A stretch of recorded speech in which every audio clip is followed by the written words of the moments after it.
Hi, this is Farrell, and welcome to my YouTube channel and Robot Todd video series. This is page 10 of issue 2 of Robot Todd, which, I didn't do a thumbnail this time, or I did a thumbnail in my sketchbook, but I'm not showing it this time just because I didn't have a picture of it when I was making the video, and yada yada. But it was just basically like I originally had an idea of having like two panels on the page, and then Robot Todd was kind of peering over in the corner like he was like looking at the page, like he was the viewer. But since I had changed the previous couple pages and had him upside down, sort of flying through the air, I couldn't really think of, I mean, I guess I could have had him in the top part, but I just wanted to draw. I have this kind of like, not obsession, but like I just want to include the entire figure in every picture that I draw rather than cutting off the figures. So I just decided to have him sort of floating in the foreground, and I thought that might make like it might be nice to have like a splash page, because I haven't really had like a splash page in a while in this issue of the comic. So and then I decided to include sort of like, I wanted him to be kind of like zoning in on like these pipes bursting, like that the explosion and the monster had sort of wrecked the place. There's the finished pencils, or really close to being finished pencils. I think I started inking it right after this.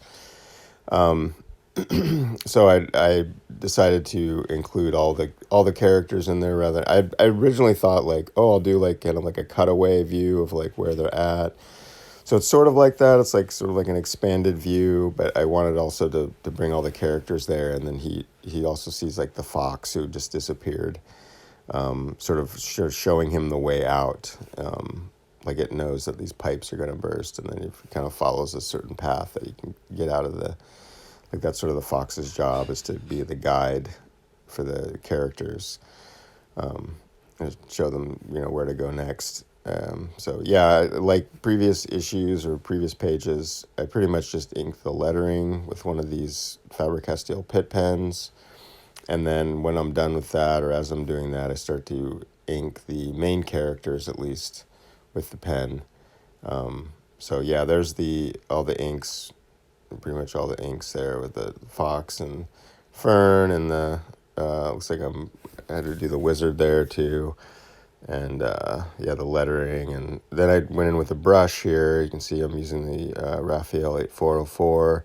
I think this is a number 2 or number 3. I got it like a number 2 and a number 3 recently, but switched to them rather than using the 4. So it's one of those. And then I just kind of did that little sort of eyeball thing that he's in. I used that as a panel on the page. So it's like, even though this is a splash page, there are like panels within the thing, but they're circular. So it's like you can see on the top left, it's like a circular panel, that like eyeball thing that the wizard uses to like spy on people. Him going like, oh, what's going on? I lost contact because the creature had blown up from the Fern's grenade. It'll probably draw itself back together at some point, but and I did like a little arrow to show the distance, that he's like a world away. I even wrote that on there, very literal, like a world away, just so there wouldn't be any confusion of like, what's that guy doing up there? Or hopefully there wouldn't be any confusion. I don't know. And then I put a little dotted line there separating the east and the west, because he's the west wizard. And I still have to sort that out, because I think at one point I called him the East Wizard and called the other wizard that died the West Wizard. So I have to go through both issues and figure out which one's what. But there you can see I'm starting to add color, and I started just with the characters first. I did the fox and Todd and Fern. I started to color them first, and actually waited to color Fern's face and Sep's face as well, and the doll, until like pretty much the end. But you can see I'm just kind of going and trying to figure out. When I did all the pencils, I had an idea of like where I wanted everything to be, but I wasn't really thinking in color at that point. So as I was coloring it, the coloring took me a little longer than normal with this one, because there's so much detail. Normally, like the pencils take me the longest time, and on this one, The pencils took me a while, but it was more, it was less me trying to figure out how to draw things and more just me like adding detail. So it wasn't as, it seemed to come pretty naturally this time rather than being a struggle. But the coloring was several nights of coloring. So that's why this video took a little longer. Normally I can get one of these done in a week, but this one took me about 2 weeks to do. And there was a few nights too that I took off this week. I'm not making excuses, I'm just saying. So the idea of this page here was having, sort of telling a story with like one single image. And so you got the wizard up there doing his thing, and then Todd sort of seeing this expanded view. And so like outside of these circles, which actually I don't know if you saw in the video, it was really fast, but I actually used a compass to get these circles even. Like I freehanded them at first, and then I think I used like little dishes or whatever I had around, and I'm like, wait, I have a compass. So I used a stencil for the wizard one just because it was small enough, but like the bigger circles, I actually pulled out one of 2 compasses that I have, which I haven't used in like probably like a decade. Because I don't like, they always like poke a hole in the paper, you know, like where the epicenter is. And yeah, so, but anyway, that was kind of interesting using one of those since it's been so long. So then it was just a matter of me like figuring out like, okay, what colors do I want to add to which parts here? And I had these little arrows kind of showing the, you know, sort of the fox showing the way out, and the arrows that were showing like the water that was going to be rushing in from the exploded parts. And like Todd's seeing all of this like in a split second, you know, like he has this like vision, this like spectrum vision or whatever. So he's getting this like view of like, okay, here's where everyone is in the space. Here's where, you know, the space that we're in. The outside is, you know, outside of the largest circle, you can see like sort of like a limited view of what we saw at the beginning of issue 1. You can see the page there on the left of him walking up to the water.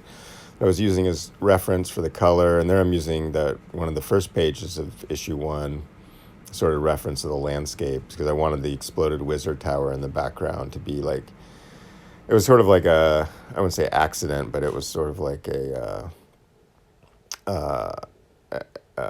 what do you call that? I don't know the right word for it, but it's sort of serendipitous or whatever. That sort of like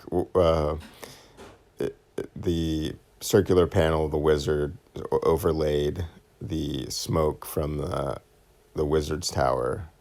So like, as I was penciling it, I was like adding the smoke, and then I was like, oh, I'll just have it kind of merge into the eyeball panel thing that, because I had the idea that I wanted it to be that sort of the eye thing that he uses to see great distances. I wanted that to be the panel that he's in. And I originally had it to where it was just his face, like in that panel, like, hey, what's going on? I lost contact. But as I mentioned earlier, I have this like thing where I have to include the whole figure. So I was like, I'll just draw a little really small wizard, and his outfit's pretty distinct, so you get that it's him looking. Yeah, so you have that panel there, and then the panel that's sort of like an interior panel of Robot Todd and his friends. And that looks pretty close to done, but I still didn't feel right about like the background and the some of the little details. So I went back in with some washes and tried to lay in some more tones here and there just to punch it up. But so the next page, we're going to have the water kind of rushing in and them all getting swept away down these various tunnels and pipes and stuff, and they're going to get separated. Yeah, one little thing that I haven't mentioned is the little ghost at the bottom of the page, the blue ghost, the East Wizard that Todd blew up in issue 1. She's following him around, and I just wanted that to be present in the thing. I also changed, in this page, I also changed the little arrow on the right from, I originally had it blue, but it just felt like too similar. Everything kind of faded into one thing, so I changed it to that sort of purple color. So that's the video for this week. Thanks for watching. I have a Patreon. Check it out.